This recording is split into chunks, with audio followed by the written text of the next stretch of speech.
Очајно лош перформанс на владата, особено невиден за која било влада досега од осамостојувањето досега во првите неколку месеци. Она што го забележуваме е дивење на инфлацијата, вртоглав раст на цените на основните трошоци за живот. Во исто време одбиваат како било да интервенираат како влада, што е нивна директна одговорност, и на премиерот лично, да интервенираат за зголемување на платите. Сметките за струја граѓаните кои што ги плаќаат се зголемени за околу 30%, за парно овде во Скопје плаќате за 5% повисоки сметки за парно.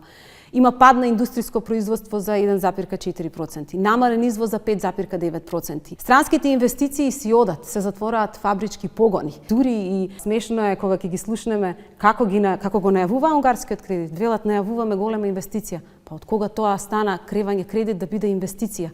Ќе одам јас сега дома на сопругот, ќе му речам извадив брз кредит, тоа е голема инвестиција за нашето домаќинство. Гледаме дека тие не сакаат да се соочуваат со економските предизвици преку развојни проекти, претежно се фрлаат пари на камења, на тврдини, на проекти кои што повторно ниту некој им ги побарал, ниту пак на некој начин би понудиле решавање на повеќе децениските или повеќе генерацијските проблеми.